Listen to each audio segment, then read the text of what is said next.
जिस प्रकार एजाज खान के 1.64 M यूट्यूब में सब्सक्राइबर होने के बावजूद महाराष्ट्र के इलेक्शन में 150 वोट आया, तो अवध ओझा का यूट्यूब में 1.48 M सब्सक्राइबर होने पर मुझे यही लगता है कि अवध ओझा को आपका कैडर वोट अब प्लस 150 यही आने जा रहा है। अरविंद केजरीवाल अपने पार्टी के कार्यकर्ता और अपने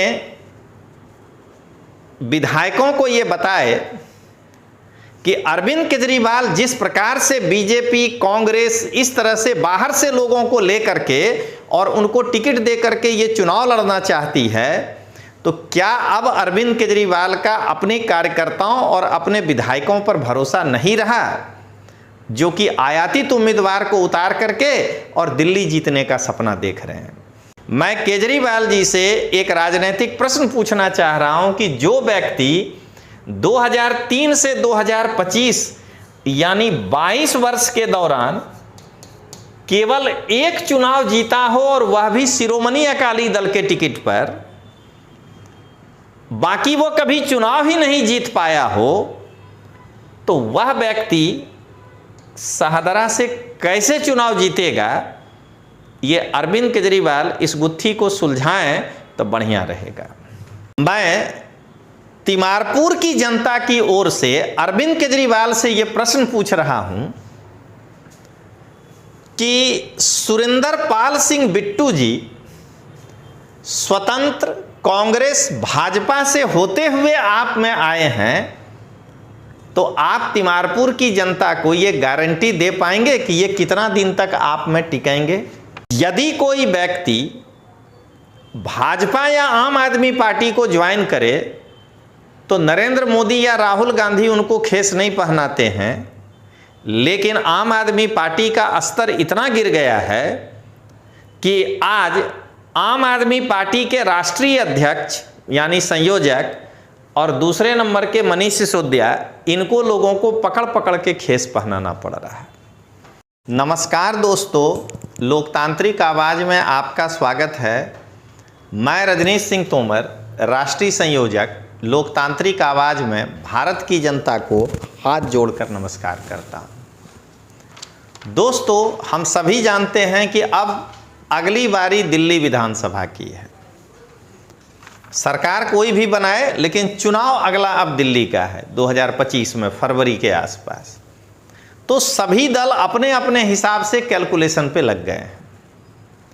तो आज मैं दिल्ली विधानसभा चुनाव 2025 में जो पिछले 10 दिनों से या एक महीने में केजरीवाल ने 8 लोगों को अपने पार्टी में लिया है, आज उनके एक एक के लेखा जोखा के साथ आपके सामने आ रहे हैं कि क्या केजरीवाल दूसरे दलों के नेताओं को आप में शामिल कर चुनाव जीत पाएंगे।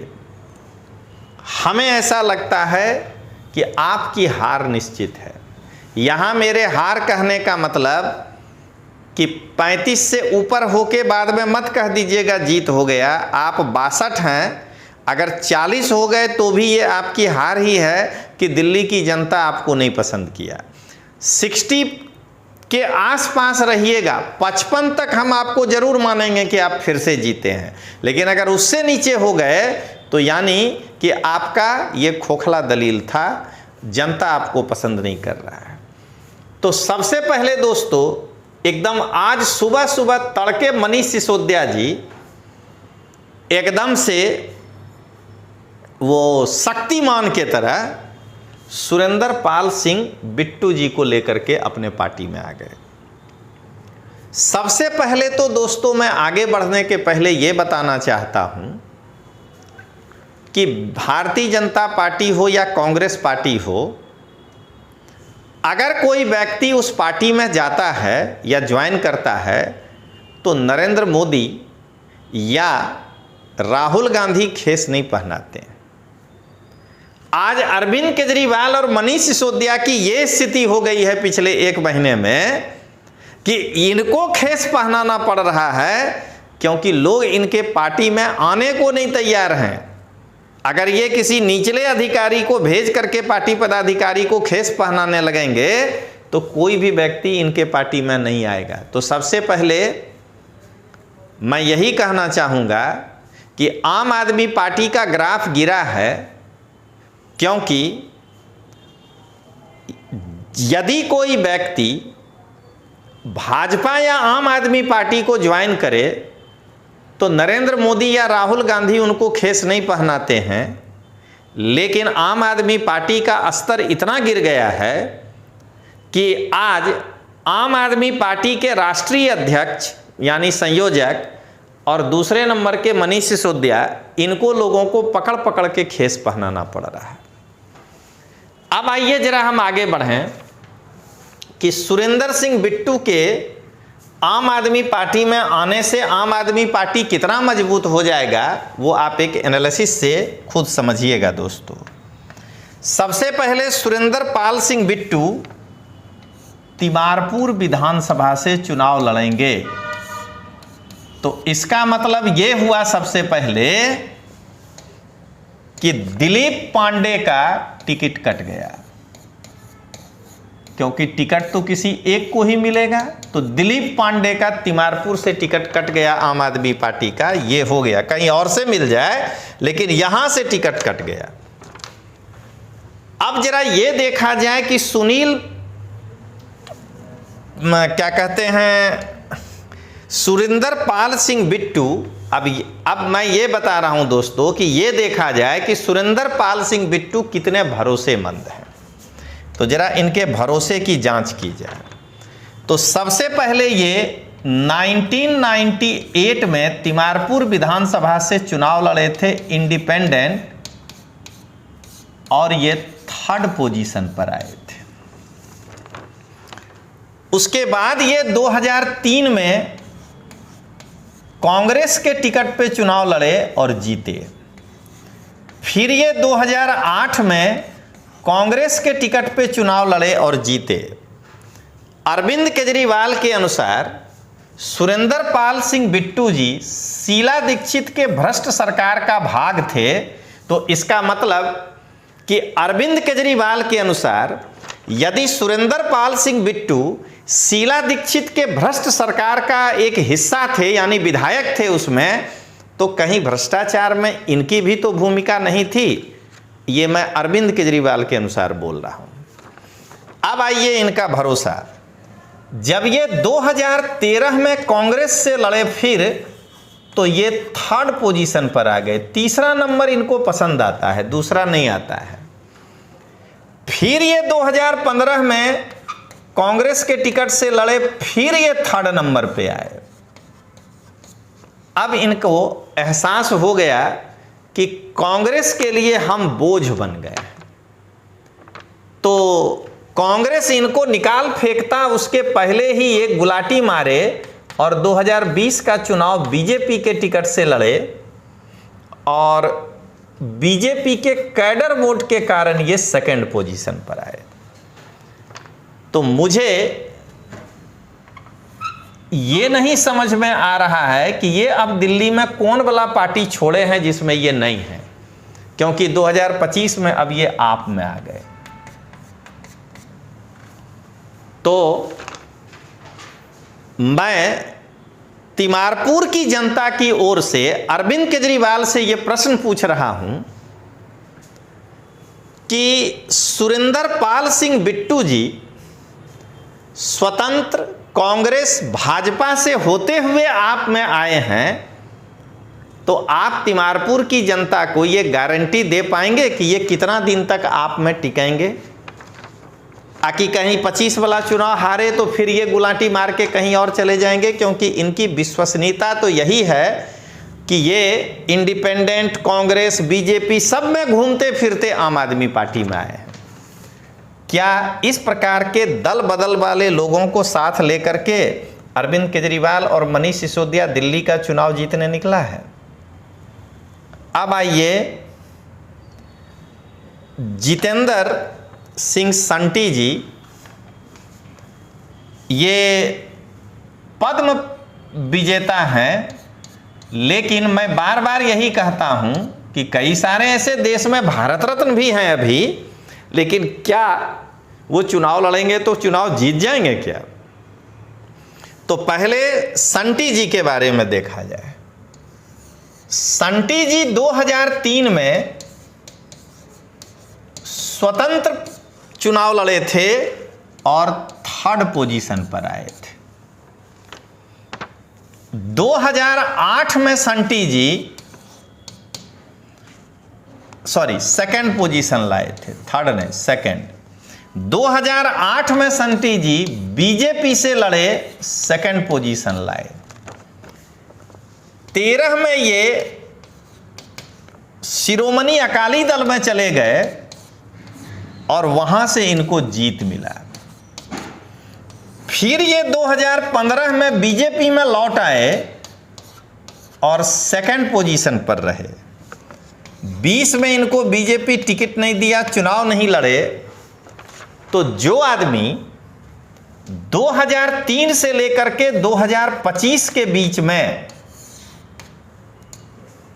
मैं केजरीवाल जी से एक राजनीतिक प्रश्न पूछना चाह रहा हूं। दोस्तों जरा सुनिएगा, मैं केजरीवाल जी से एक राजनीतिक प्रश्न पूछना चाह रहा हूं कि जो व्यक्ति 2003 से 2025 यानी 22 वर्ष के दौरान केवल एक चुनाव जीता हो और वह भी शिरोमणि अकाली दल के टिकट पर, बाकी वो कभी चुनाव ही नहीं जीत पाया हो, तो वह व्यक्ति शाहदरा से कैसे चुनाव जीतेगा? ये अरविंद केजरीवाल इस गुत्थी को सुलझाएं तो बढ़िया रहेगा। अब आइए दोस्तों, तीसरा नंबर, ये अवध ओझा हैं और यूपीएससी के टीचर हैं। ये कह के लोग इनको बड़ा हाईलाइट किया है। मैं ये कहना चाहता हूं कि ये यूपीएससी के अकेले टीचर नहीं हैं जो आम आदमी पार्टी ज्वाइन किए हैं। आज मैं जो बताना चाह रहा हूं दोस्तों जरा सुनिएगा। अवध ओझा यूपीएससी का अकेला टीचर नहीं है जो कि कोई राजनीतिक दल ज्वाइन किया है कि इतना हाईलाइट किया जाए। लखनऊ में एक रहीश सिंह थे यूपीएससी के टीचर, और वो भी इतिहास पढ़ाते थे। अभी वो योगी आदित्यनाथ के पॉलिटिकल मीडिया एडवाइजर हैं। हमारे मित्र हैं परिमल कुमार, जो कि ज्योग्राफी पढ़ाते थे यूपीएससी में। अभी वो जनता दल यू में बिहार में प्रवक्ता हैं। तो ये हाईलाइट करना, ये मुझे लगता है कि या तो पत्रकार को समझ कम है या नहीं तो लोग ठीक से बिना रिसर्च किए चले आते हैं। अब मैं इनके बारे में बताना चाहता हूं कि अवध ओझा जो हैं उनको YouTube में एक चैनल है जिसमें 1.48 M सब्सक्राइबर है। अगर अरविंद केजरीवाल अवध ओझा के इस 1.48 M सब्सक्राइबर को देख करके इनको पार्टी में ज्वाइन कराया होगा, तो मैं उनको ये अच्छे से याद दिलाना चाहता हूं कि एजाज खान का YouTube में 1.64 M फॉलोवर है और इंस्टा में 5.6 M फॉलोवर था। पिछले बार मुझे क्या कहते हैं, दर्शक ने कहा था कि सर इंस्टाग्राम में फॉलोवर बनाना आसान है, तो दर्शक की बात सुननी चाहिए। तो मैंने रिसर्च किया, तो अभी भी एजाज खान यूट्यूब में अवध ओझा से बहुत आगे है, 1.64 M है, और इनको 150 वोट मिला था अभी अभी महाराष्ट्र के चुनाव में। तो अरविंद केजरीवाल जी अवध ओझा के बारे में निश्चिंत रहें कि इनको जो वोट मिलेगा वो मैं लिख देता हूं, आपका कैडर वोट जो भी होगा वो अब प्लस 150, यही अवध ओझा को वोट मिलने जा रहा है। मैं अपने दर्शकों को बताना चाहता हूं कि जिस प्रकार एजाज खान के 1.64 M यूट्यूब में व्यू सब्सक्राइबर होने के बावजूद महाराष्ट्र के इलेक्शन में 150 वोट आया, तो अवध ओझा का यूट्यूब में 1.48 M सब्सक्राइबर होने पर मुझे यही लगता है कि अवध ओझा को आपका कैडर वोट अब प्लस 150 यही आने जा रहा है। दूसरा, अरविंद केजरीवाल इस बात को मैं मिस्टेक खा गया कि अवध ओझा के जो फॉलोअर हैं वो स्टूडेंट हैं मैक्सिमम, और वो स्टूडेंट जो हैं उनमें से दिल्ली का वोटर कितना है ये उनको मालूम ही नहीं है। अगर ये यूपीएससी में लोकप्रिय हैं भी तो मान लीजिए राजेंद्र नगर में रहने वाले लड़कों के बीच में भी ये अगर लोकप्रिय हैं तो राजेंद्र नगर में रहने वाला कितना लड़का है जो आपके विधानसभा के चुनाव में वोट देगा, क्योंकि वो गांव से आया है। चलिए अब अगला, ये हैं अनिल झा। अनिल झा जरा इनके बारे में देख लीजिए भरोसेमंद में। 2008 में ये बीजेपी से चुनाव लड़े थे और ये 2013 में फिर बीजेपी से चुनाव लड़े। किरारी है इनका बीजेपी से। 2015 में ये बीजेपी से लड़े लेकिन ये सेकंड पोजीशन पे आ गए। 20 में भी बीजेपी से लड़े और ये सेकंड पोजीशन पर आ गए। इसका मतलब इनका जनाधार खिसक चुका है। जो व्यक्ति 15 से लेकर के 25 तक यानी 10 साल तक लगातार चुनाव हारा है, उसको पार्टी में लेकर के अरविंद केजरीवाल कौन सा विजेता होने का संदेश दे रहा है, मुझे समझ में नहीं आ रहा है। अब आइए वीर सिंह धिंगन। वीर सिंह धिंगन जो हैं ये 98 में, अरे वही सीलमपुर सीमापुरी उन्हीं सब जगहों में है, देखते रहिए। 1998 में ये कांग्रेस से लड़े थे। 3 में ये कांग्रेस से लड़े थे। 8 में ये कांग्रेस से लड़े थे। 13 में ये कांग्रेस से लड़े थे। मतलब अरविंद केजरीवाल ने जिस शीला दीक्षित पर आरोप लगाया था भ्रष्टाचार का, उस भ्रष्ट सरकार में ये विधायक थे। जरा इस बात को भी सोचना है। और 2015 से लेकर के ये 2015 में जब लड़े कांग्रेस से तो थर्ड पोजीशन पर आ गए। 20 में भी थर्ड पोजीशन पर आ गए। जो आदमी लगातार 10 साल तक थर्ड पोजीशन पे रहा है, अब अरविंद केजरीवाल का कौन सा कैलकुलेशन है कि उनको फर्स्ट पे ले आएंगे, ये मुझे नहीं मालूम। अब आइए, ये है मतीन अहमद। अब ये स्वयं तो नहीं लड़ रहे हैं लेकिन इनका बेटा लड़ रहा है, तो इनका एनालिसिस इनके बेटा पे कर देते हैं। ये तो सब पार्टी में जा चुके हैं। 93 में ये जनता दल से लड़े। 98 में ये इंडिपेंडेंट लड़े। जरा देखिए इनकी स्थिति दोस्तों। 2003 में ये कांग्रेस से लड़े। 2008 में ये कांग्रेस से लड़े, यानी ये भी शीला दीक्षित के, अरविंद केजरीवाल के अनुसार शीला दीक्षित के भ्रष्ट सरकार का हिस्सा रहे हैं। 2013 में भी ये कांग्रेस से लड़े, ये सब विजयी हैं। और 2015 से लगातार थर्ड पोजीशन पर हैं। जनता दल, इंडिपेंडेंट, कांग्रेस, ये कितने भरोसेमंद हैं अरविंद केजरीवाल के? शायद जितने भरोसेमंद अरविंद केजरीवाल अन्ना के थे वही देख करके हो सकता है लिए। उसी तरह ब्रह्म सिंह तंवर 93 में ये, 1993 में ये बीजेपी से लड़े मेहरौली विधानसभा से। 98 में भी बीजेपी, 2003 में भी बीजेपी मेहरौली विधानसभा से। 13 में ये वहां पर शायद डगमगा गए तो ये वहां से खिसक के पहुंच गए छतरपुर विधानसभा। और उसके बाद ये 2015, 2020 दोनों में सेकंड पोजीशन पर रहे, यानी पिछले लगातार 10 साल से चुनाव हार रहे हैं। अब पता नहीं इसमें कौन फार्मूला अरविंद केजरीवाल सेट करेंगे जो ये चुनाव जीत जाएंगे।